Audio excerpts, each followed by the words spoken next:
Hello everybody, MegaZardX here, back at it again to give y'all another very exciting video. And yes, we're rapidly approaching the end of the year for 2024. And as we're approaching the year of 2025, it's time to pull out an old classic on the channel. I talked about the Nintendo Directive in last week's episode, reflecting on Nintendo's whole entire year for 2024. But now it's time for Sony's turn. And this is the state of play address for everything Sony, their PS5, and everything else hardware, software that they're putting out for the year of 2024. And as I was going through and looking through my notes, it was kind of a barren year for just Sony themselves. I'm talking about the first party studio of them, not necessarily tying in all the other amazing third party games. We did manage to get that transpired throughout the year of 2024.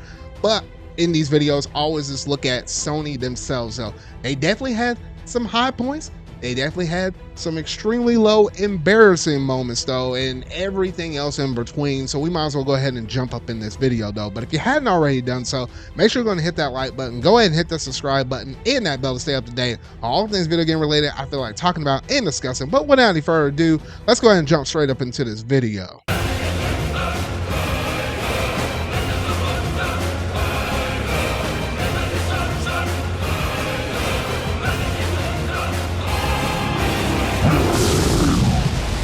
All right, so to kick things off for the beginning of the year, Sony started off with some interesting but also questionable games to start off their year for 2024 before they went into a multi-month drought that carried all the way over until like their second half of the year though. But to kick things off, of course, Sony ain't gonna release a brand new big major AAA game at the start. No.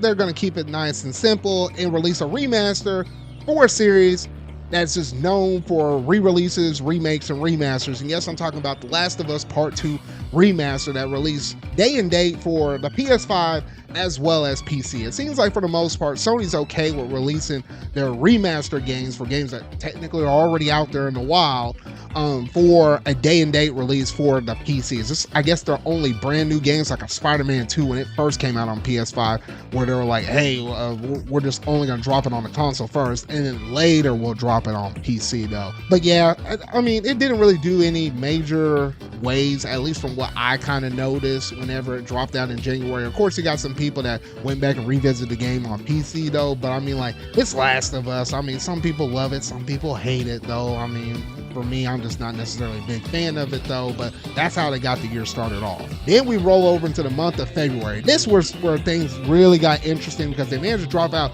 Helldivers 2. This game blew up big time. Like, nobody could have predicted about this game being so big. And the fact that they did this for a PS5 and PC, contrary to what I just said about them trying to do games and stuff like that day and date for brand new games though, Helldivers 2, they made like a little bit of a weird exception on. And I guess they just kind of were noticing, hey, this could be a game that could be, you know, obviously a game that a lot of PC players could, you know, gravitate to quite well. And I think the ratio was like almost evenly split between console-based people and PC players though. But like, that was like one of the big blowout multiplayer games. Like, people were talking about that for like weeks on end, almost months on end. Yes, I know it kind of went through a little bit of controversy and stuff with like the PlayStation login stuff because it didn't require it at launch. They tried to put it on a little bit later on in the year though. So, you know, that backlash hit Sony, then they had to kind of backpedal a little bit on it though. But outside of that, for the most part, people have been thoroughly loving and enjoying this game. They did do some nerds that might have rubbed some people off the wrong way in terms of like some of the gameplay aspects and such though. But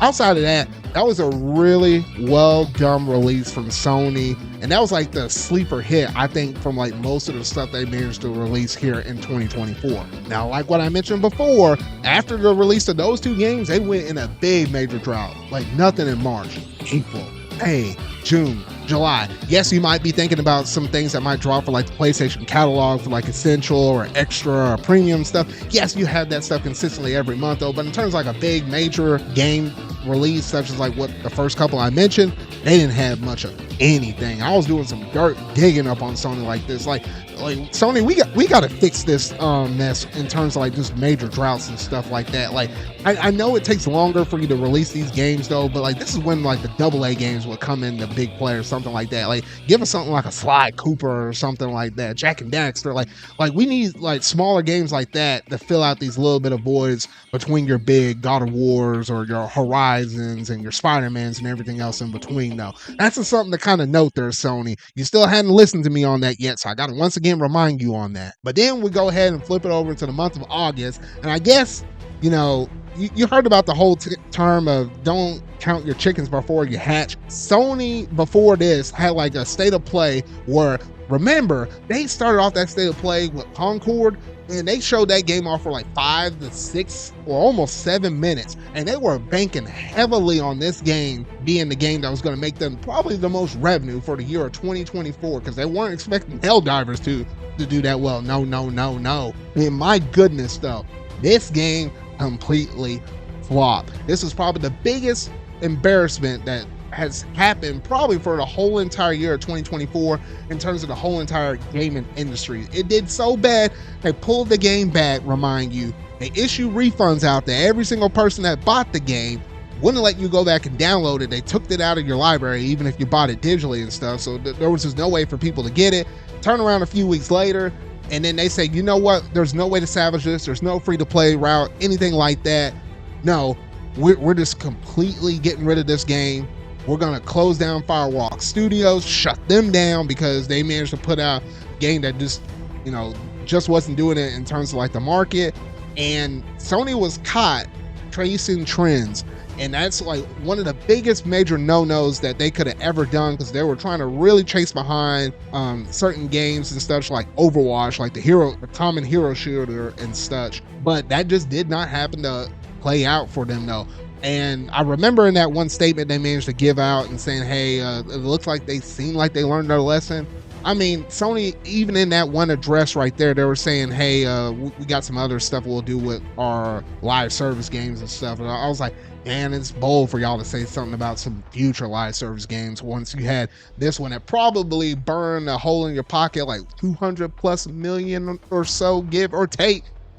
Like, that's a lot of money to be burning in the back of your pocket. Like, shoot, if something burned in my pocket like that, shoot, I ain't going back to the scene of the crime, wherever that mess happened to spark that flame, though. I just want nothing to be a part of it, though. So we'll see how if Sony actually managed to learn their lesson from the big major burn that is Concord, though. But, man, that was rough, and that was some kind of wild turnaround time during that August time frame. But then shortly after that, we managed to have an actual good game come out with Astrobot for the PS5. Now, that's not one that's already on PC as of this point, though. This is one of those few games I feel like they might just keep it on the console, though. It's Astrobot. I've been telling Sony this for the longest time. You need to make this boy your freaking mascot, all right? Like, I know that the game has sold like at least a little bit more than 1 million, but not quite as much as like 3 million or something like that in terms of like the last fiscal report. I think it's like roughly around 1.5 million ish at the time that this recording, though.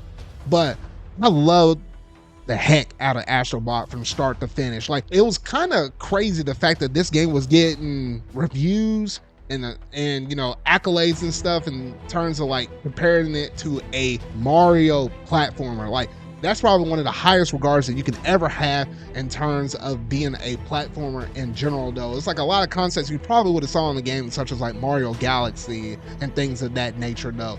So yeah, there was like new experiences that Astro was able to do from start to finish. You have all these different bots you're going through and exploring and catching, though. Unique levels that were calling back to PlayStation's histories and such, like a God of War style level or like a Horizon theme level and such. Things that just really kind of stood out there in terms of like all the collabs and such and everything in between, though. There are adding additional DLC in terms of extra bots and like speed running mode challenges and such, though. Like, this is the gift that keeps on giving, and I love the fact that this isn't like a big major $70 game. Like, it was only like what, $60 ish, unless you manage to pick it up for like a little sale around like the Black Friday time or whatever, though. But honestly, that was also another personal highlight for the year of 2024, at least for me personally. All right, running off the high heels of success with Astrobot, we did manage to have another state of play which I thought for the most part was pretty solid though. But everybody and their mama is always going to remember this one state of play for this one Soul announcement. And yes, I'm talking about Ghost of Yotei, which is technically the sequel to Ghost of Tsushima, was announced in that state of play, and it's releasing in the year of 2025. Now, I would say outside of Insomniac Games, who are, the makers like the Ratchet and Clank games and all of the Spider-Man games and such, like they're like one of my favorite studios from PlayStation. My second favorite is Sucker Punch for what they were able to do with Ghost of Tsushima, because that was just an outstanding, phenomenal experience. I still hadn't 100% of everything that I possibly could do up in this game though, but I probably will go back and pick up that game again and go through and traverse through some of the stuff I hadn't managed to do with the DLC or just extra side adventures and content and stuff in the lead up to Ghost of Yotei being released for 2025 though. So I'm thoroughly looking forward to that game dropping out in that year.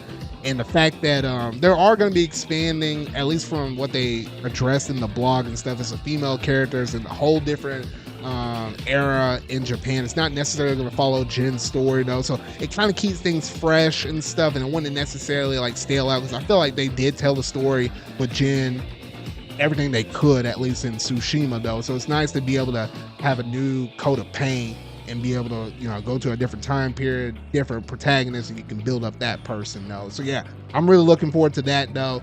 And honestly, outside of that, that's all we really know of some future stuff that's coming in 2025. But I'll circle back around to that here in a bit though. Then also, we did manage to have Sony's big 30th anniversary announcement. It's technically ongoing even in the month of December right now though. But yeah, it's crazy to think that the first PS1 managed to come out 30-something odd years ago from now though. And they've been kind of going all out on this sucker though, because we managed to also have like, different console revisions and stuff, and like different skins and, different controller colors for like that PlayStation Classic, that dark gray color scheme and such though. So you had that with the DualSense, you had that with the PlayStation Portal as well with that look, and then also your traditional PS5s and stuff, like they had that classic PlayStation look up on it though. So I mean, I'm not necessarily like a big fan of like the color buttons though, but I do like the color of the gray. I think that looks pretty nice though. But the crazy thing is with the PS5 Pro and stuff, which that was honestly announced shortly before this though, the fact that they were making a limited amount of them that had like the engraved number, like how many that were actually produced and stuff, was kind of wild right there. And they're obviously doing a whole bunch of other stuff for the 30th anniversary though, but that was like some of the most notable things that a lot of people might have, came to mind when they were thinking about the 30th anniversary. Then in the month of October, we managed to have the release for Until Dawn. This was like the second remaster, at least up until this point. There was a third one that came a little later on in this month though. But I guess Sony was really leaning heavily up into the remasters at this point. Like what? Concord, their major AAA, was already canceled at this point though. So yeah, they were really leaning heavy up on this though. I hadn't really heard about Until Dawn making huge waves and stuff. There was already a PS4 version that I guess technically got a little bit enhanced if you happen to be playing it on a PS5 already though. So I don't know, but whatever though. They managed to put that out. And then the other one they managed to put out on Halloween Day was Horizon Zero Dawn. And it was funny because I remember that game leaking and stuff like shortly before a few days whenever it was supposed to actually be announced for the first time, some weeks, in the lead up to this though. But the fact that they were going through and remastering this one, I was like, wait a minute, hold on here. We have Horizon Zero Dawn on the PS4. Then there's technically the version where if you pop the PS4 disc in the 5, it naturally runs the game a little bit better. And then now you got this one as well. It's like, what the freak? Well, at least they gave you a $10 upgrade option, which it's been a while since we've seen them do that. For like one of their last entries where it's like, hey, you just paid the $10 just to upgrade those. So I do like it for that regard though, but like, is this really necessary? I guess they're just trying to really push the Horizon property to the next level though, but outside of that, whatever though. And then in the month of November, we managed to get the release of the PS5 Pro. Now, remind y'all, this like a few months before this, we actually got the announcement for it, and instantly that that kind of rubbed some people off the wrong way once we got down to that price point. Because remind you, this sucker released for like $700, with no disk drive. So if you're looking at it to try to get the disk drive, at that point, you're looking at $770 at that point. It's like, what on earth is Sony even thinking of? And it's kind of brought back the whole meme of like, oh, the PS3 is selling for like $600. It's like, man, that was crazy times back then. It's like, well, I guess they managed to one up themselves at this point. I mean, yes, inflation though, but there's some weird people out there that talk about inflation. I'm like, no, don't even bring that mess up to me though. I know times are different though, but like, we're not comparing apples to apples and oranges like that though. But regardless though, the fact that the console cost that much, and I remember people were just looking back at the original reveal and comparing things. It's like, hey, this is basically all the stuff you love with the fidelity mode combined with the FPS mode. So you're ideally supposed to get close to a 4K 60. But with every game, it's not necessarily going to be the case though. There's been some games already that are going to be improved upon within the PS5 Pro version of a lot of games. I think the biggest one that comes to mind is Final Fantasy VII Rebirth, which a lot of people have been really pointing to that one. It's like, okay, this one, I can definitely see the benefit of it though. But for a lot of other games out there, not so much. And I feel like most people probably ain't going to really jump on this unless you're just like a really Sony diehard. Like, a lot of people ain't going to try to pick up this system until like a meaningful game comes out for them. Some people might be Ghost of Yotei next year. If there's some kind of crazy performance boost or something like that for GTA 6, that might actually manage to move the needle quite a bit up on this system. It's been tracking and doing better than the PS4 Pro though, but a lot of people are recognizing, hey, we're kind of hitting that fidelity ceiling in terms of how good a game can really look. So it's like, there's only so much you can do with games nowadays though. So I feel like they need to invent and invest in a lot of other things that you can do within games besides just the way how the games look, because there's only so much that you can do to make a game look realistic. And then also in that month of November, we also managed to get the PlayStation Portal update, which actually allows you not only just to play games directly off your PS5, but it actually started to become a thing where it's like you can actually play games directly from PlayStation servers from their cloud.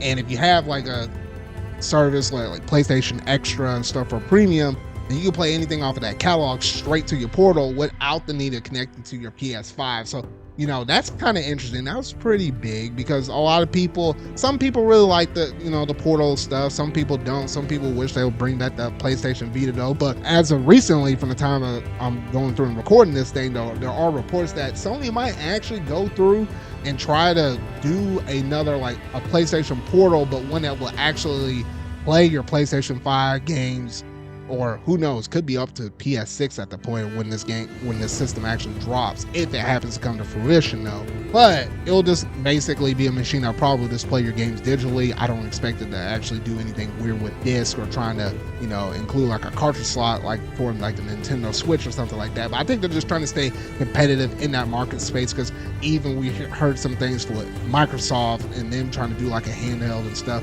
We already know with the Nintendo Switch and the Switch 2, it's already going to have that hybrid aspect as well. So it seems like Sony might be looking and investing and trying to get up in it though. But at least for the time being though, we just had that update for the PlayStation Portal. And outside of all of that, that's pretty much everything I had up in my notes for everything that has transpired for the year of 2024. This was a roller coaster year for Sony and such.